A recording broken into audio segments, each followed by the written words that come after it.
Welcome to Dysfunctionally Yours, the podcast where we embrace the chaos, laugh through the struggles, and find hope on the other side of trauma. I'm your host, Brittany, and if you've ever felt like your life was a beautifully messy roller coaster of dysfunction, trust me, you're in good company. Here, we'll have real, raw, and sometimes ridiculous conversations about mental health, relationships, and healing, because let's be honest, life isn't always pretty, but that doesn't mean we can't come out of it stronger and maybe even smiling. So grab a cup of coffee or a glass of bubbles, and let's navigate this wild journey together, dysfunctionally, but never alone.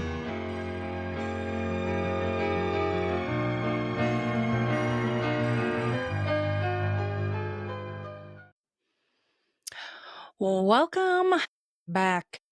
Welcome back, friends, to another episode of Dysfunctionally Ours. I'm your host, Brittany, and I'm feeling incredibly dysfunctional right now.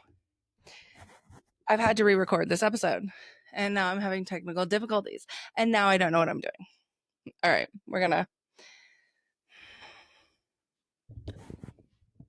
Welcome back, friends, to another episode of Dysfunctionally Ours. I'm your host, Brittany. You know that, though, right? Anyways, well, I mean, sometimes... Yeah, I'm your host, Brittany. What the fuck?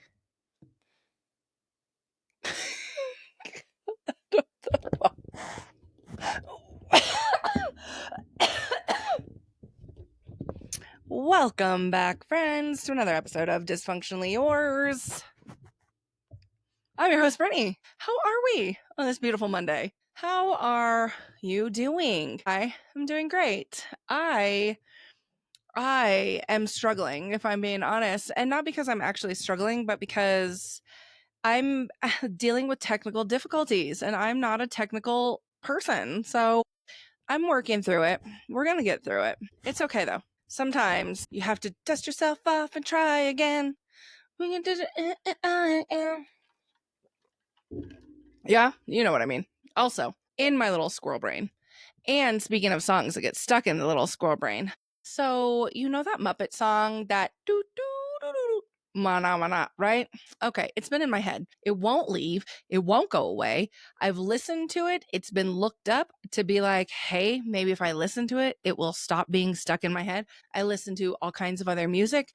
I've done so many other things. I cannot get this damn song out of my head, and I will just be like walking through the hallway and be like, mana, mana, what? I need it to stop. I need it to stop. Or any other song in the wide world at this point could get stuck in my head. I would even take a Taylor Swift song getting stuck in my head over this Muppet song that just won't seem to go away. However, that's where we are right now with that.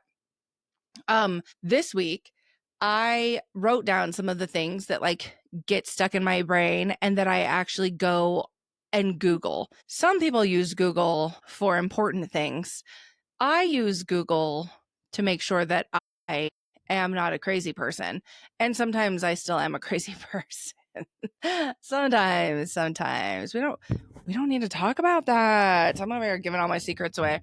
No, but for real. So this week, I drink tap water, which is not, whoa, Birdie, whoa, not the tap water. No, I drink tap water, but I prefer my tap water out of the bathroom sink. And I've always been that way. And I tell people that all the time, like, oh no, I want tap water out of the bathroom, especially since I moved back to Colorado. Our tap water in the bathroom is way better than this is tap water from the bathroom.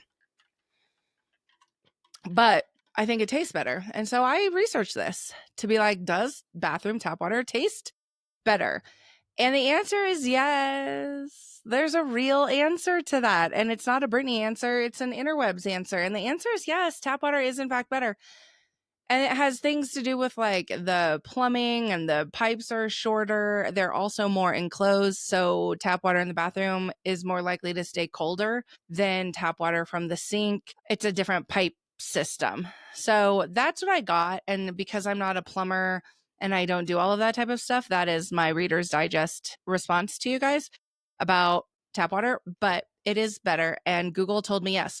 Google also told me that it could be like nostalgia right? Like as a kid, waking up in the middle of the night and drinking, running to the bathroom to get water. And I was like, oh, well, that's not nostalgia. That's trauma. That's trauma. I remember being so afraid to go downstairs because you never knew the landmine that the rattlesnake might have set up.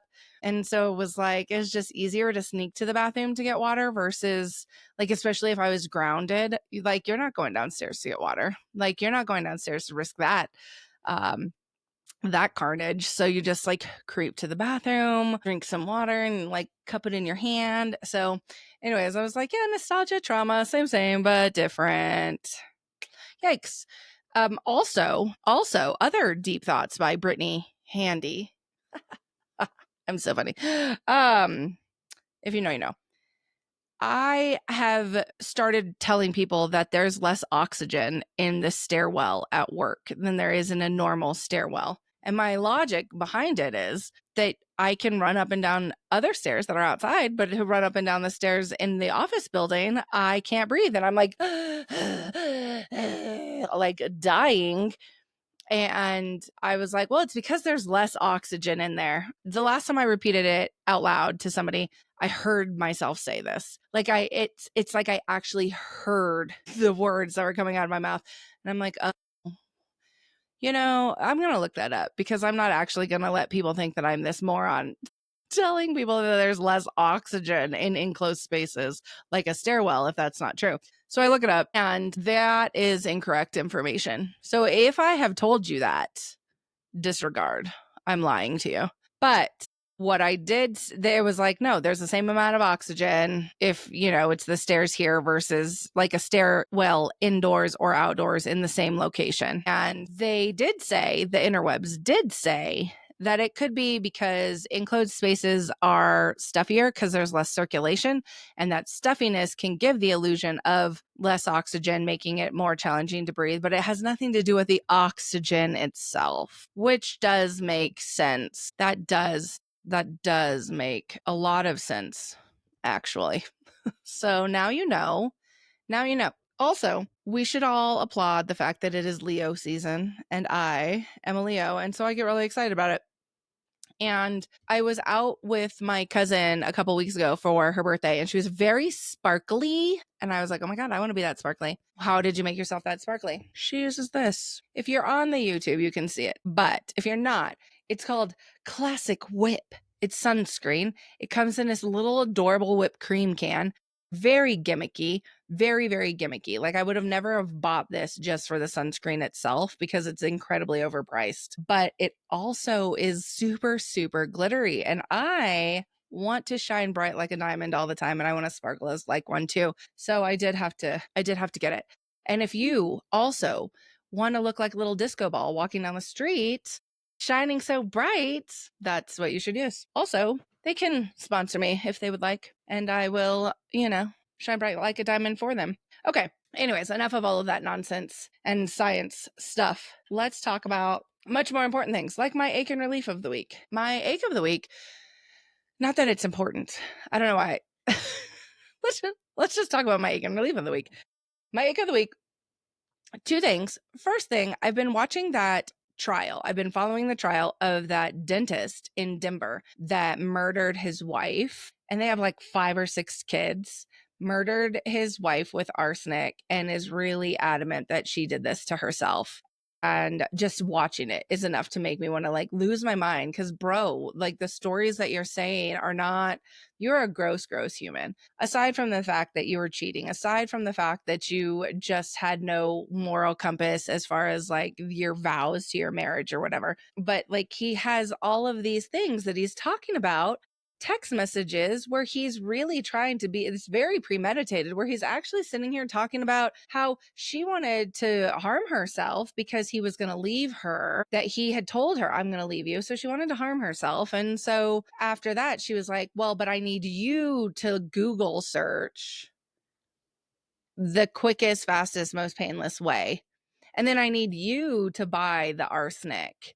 And so he's telling his mistress person or whoever, like, sure, I researched all of this for her. I gave her the information. I purchased this stuff for her, but I told her I wasn't going to administer it to herself, that she was going to need to do this because I wasn't going to do all of that. Sir, just because you handed her a loaded weapon doesn't mean you didn't pull the trigger. Like, that's actually so crazy. And again, having all of my big personal feelings about suicide and all of that type of stuff, take her to the doctor. If that was true, take her to the doctor. Don't research this. Don't encourage this type of behavior. Like, you have children. No, this man is sick. And you know what? There's lots of sick people out there. What the frick? There's lots of sick people out there. I'm struggling, I told you. And it's really unfortunate that they are the way that they are. That's not really my ache. It's just an overall ache of how people in the world are. My ache is I had to do a going away party yesterday. I had to go to I didn't have to, but I went to a going away party yesterday for one of the girls on my team is leaving, and it's so sad. And we had so much fun, and it was supposed to be a couple hour brunch turned into an all day affair, ending up at karaoke and with tears being shed, positive tears. I mean, sad tears. It's not like they were just like really everybody's sad that she's leaving. So that's my ache. That's my ache. My relief of the week, though, is this going away party was phenomenal. So 10 out of 10 there.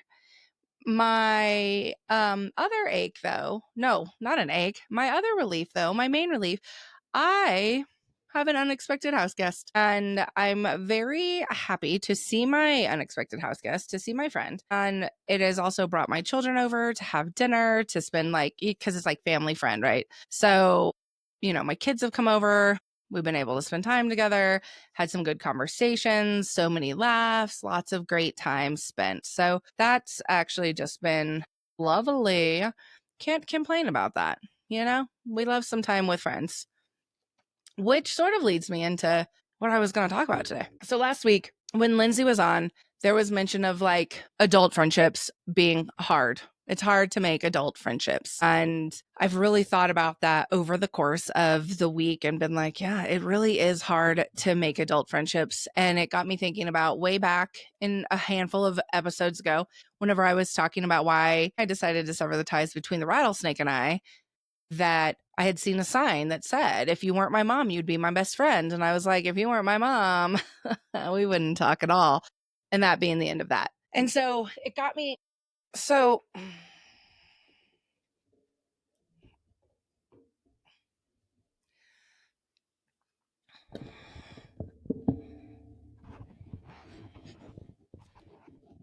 anyways, so that got me thinking about if I met you today, would we even be friends? Really moving it from this familial relationship standpoint more into friendships and looking at the friendships that we have, because it's hard to make friends as adults, and a lot of times we keep friends around because we've had them forever, right? They've always been my friend. I did some research because who doesn't like data? Is it data or data? It doesn't actually matter. But I looked at some numbers because we like facts. In surveys taken, it is reported that 42% of adults agree with this sentiment, that it's hard to make friendships as an adult. And 8% of adults report having zero close friendships, which when you think about that, that's so heartbreaking, because we need our friendships. We need a support network. We need a community. We need to know that we have value to other people, and kids grow up and kids move out, and relationships, for some they come and go. If you stay happy and married for your entire life, props to you, right? But you still need your friendships. And so the idea that 8% of people are saying that they have zero close friendships and connections is sad and raises concern. Studies also are showing that people only spend 3 hours a week socializing outside of their family with friends, with this community, which is down from previous years where it was 6 hours a week. And I got to thinking about that. I'm like, damn, I spend more time commuting than that, which is wild because I work from home part of the time. So yikes.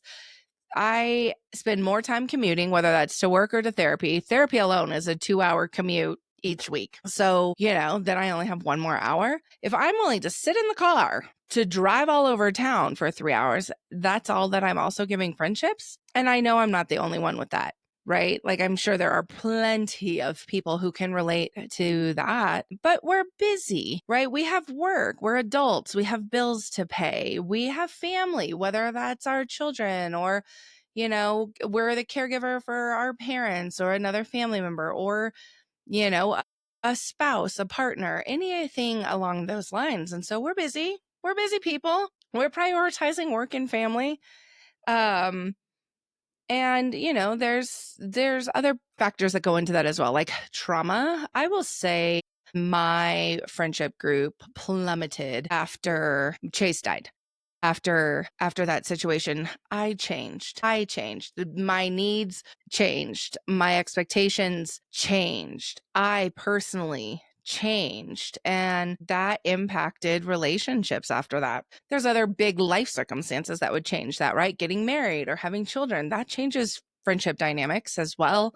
And not intentionally, but like that happens. If you were the traveling friends, right? Well, we get together, we travel, we go on vacations, we go overseas together all the time, and all of a sudden somebody gets married and has babies, probably not going on that vacation to Rome every other month. Also, I don't know who's going on vacation to Rome every other month, but congrats to you. I'll be your traveling friend. Some of our inner child stuff, things that we're working through, things that we're trying to overcome. But then again, who has time for brunch? Nobody. Well, me, I do. I have time for brunch. Give me 10 minutes. Hey, Brittany, we're meeting in 10 minutes. I'm like, babe, I'm already there. I was already at this brunch place. How'd you know? All seriousness. That can be tricky. All of those outside factors that play a part in our friendships that we have.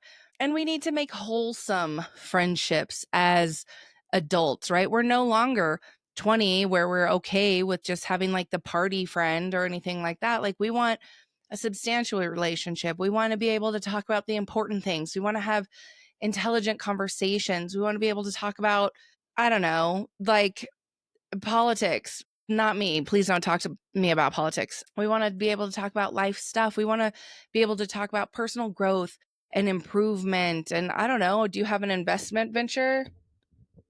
Right? Like, do you have are you buying a new home? What are you doing with your life? So I think there's plenty of things we want to be able to talk about those things as adults. You need a more wholesome, deeper relationship with people as adults. And that requires you to be the big V word, to be vulnerable. And vulnerability does not come easy to people. We don't want to do that. We don't want to show our soft lizard underbelly to people and let people possibly know what makes us tick and what can hurt us and where we've been hurt before. We don't want to give people that information. Like, that's hard, and it's hard to do over and over and over again. And as an adult, you're like, well, it's really worth it. It's sort of like dating, right? You're like, I don't want to do the same, like, what's your color, what's your sign every day. You don't want to do that with friends either. So it can be tricky. So then some of you are still hanging out with people who knew you when you didn't have any of the boundaries, and it shows.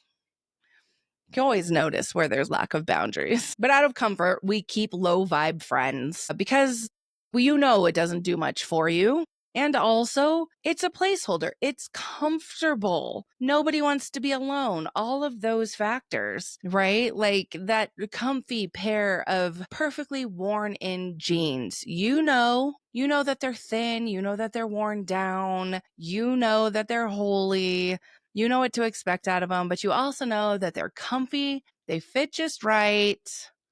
And they're a solid go-to, even if you're afraid to wash them because you're afraid they might fall apart. You keep them because they're your comfy jeans. And we fall into this routine of a comfy friend. Yeah, sure, I only talk to them once every 6 months, but it's like we pick up where we left off. And it's like, well, yeah, it's just routine at that point, you guys. But where were these people for the hard times, for those challenging days, for the days where you weren't your best self, or maybe you were frustrated, or maybe you needed that shoulder to cry on or somebody to celebrate you, right? Like, it's not all hard. It's not all terrible, but not everybody is there all of the time. And so sometimes the comfy jeans, the comfy friend that's been around for a lifetime, they're just a placeholder. We also have friends that we get like this shared trauma with. We maybe trauma bond a little bit with our friends. And I can say I had a friend who showed up whenever Chase passed away, and she showed up and knew a lot about grief and knew a lot about loss. And because she had this like understanding of things like this, she was also very compassionate and very, very empathetic to me when I was having a hard day, when I wasn't showing up my best. And she was also bold and brave enough to be able to call me out on my shit, to be able to hold me accountable when I needed to be held accountable, and vice versa, right? We had that friendship where we could like, hey, you're not showing up your best. Okay, well, we'll do better. We'll do better. And we did really, really well for a long time. And for that reason, that was a big piece of glue that was holding us together, was sort of this trauma bond over great loss. And then I think as I navigated through the grief a little bit and began to heal even just a little bit and was doing a lot of work in therapy, I was able to see some other things start to show up that were like, I don't like this. This isn't okay. And I wasn't in a place where I was self-aware enough to be like, this isn't good for me. But like I said, I was processing a lot of these things in therapy, and it's like, this isn't good for me. Thank you for pointing these things out. But like, how do I get out of this? Because I don't want to lose my friend. She's been such a great friend to me. And, I get her and she gets me. And it was, that can be hard when you start to realize that boundaries are being like hit, like you're coming up against a boundary and you're trying to navigate past that. And maybe this is where we start to outgrow people. We start to outgrow friendships. And outgrowing someone, but not having the heart to tell them, is a tricky spot to be in too. We don't want to hurt our friends' feelings. We love our friends. We don't want to hurt anybody's feelings. Shit, some people don't even know how to end a relationship without, just ghosting another person or starting to start a new relationship without ending that relationship. I guess the bonus with friendships is that like you can have as many friendships as you want and it's okay. But like it's still really hard to go back and have conversations about why this friendship is no longer working. And that can be tough. But I think we all can possibly identify a moment where you knew a friendship was expired, like the old milk in my refrigerator. No lie, side note, I realized a couple days ago that there was a carton of milk in my refrigerator that expired like April 7th or something like that. It's July. It's July. So yeah, some of us have friendships like that. We didn't really give the attention to it that we knew it needed, and we know it's expired, but we just let it hang out there. And why? Why do we do that? What is the problem with that? I mean, it's hard. It's hard, right? But then possibly we start to set up boundaries. And when we're setting up those boundaries, obviously we hope that people will learn and grow with us. We'll adapt to others, others will adapt to us, and we can be able to move forward together. But let's be honest, boundaries push people away a lot. Boundaries are called boundaries because they really help define who needs to be this close to you and who needs to be further away from you. And there is a very firm line right there that's like, no, we're not crossing this anymore, and I'm not willing to let you cross it anymore. And so that does a lot of damage. I mean, it might be for the betterment of you, or it might be for the betterment of them. It just might be, obviously, it's for the best interest of somebody. But that doesn't make it easy. What we need to be mindful of is not just letting people occupy space at our table just because it feels comfortable, just because we want that seat filled, just because we don't want to go make new friends, or just because we're worried about possibly being lonely, right? We've talked a little bit about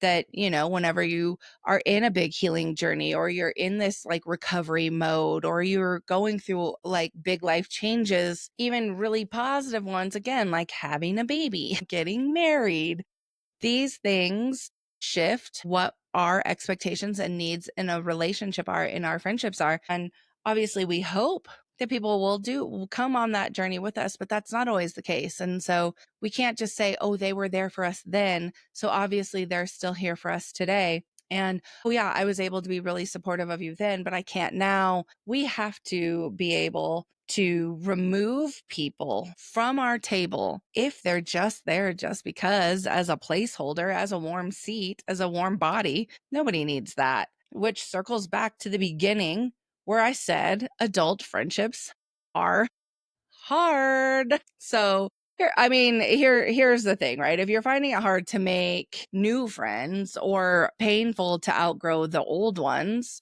you're not the only one. You are not the only one. And that doesn't mean that it's easy. And it doesn't mean that you're not doing it the right way. It just means that you're human. And it means that like connections take work. They take work from both sides. It's certainly not a one-way thing. It takes work from both sides. It takes effort from both sides. And, not everybody is able to put in that effort that's needed to be able to make those strong connections. And that's what we want as people. We want strong, meaningful, solid, reliable connections. Some of us are navigating friendships with trauma in the passenger seat, and some of us are learning boundaries for the first time ever and wondering why things feel so lonely in that process. Some of us are holding on to friendships that expired 3 growth spurts ago, like that milk in my refrigerator, but they're just comfy, so we settle. So if that's where you are, welcome. Well, welcome.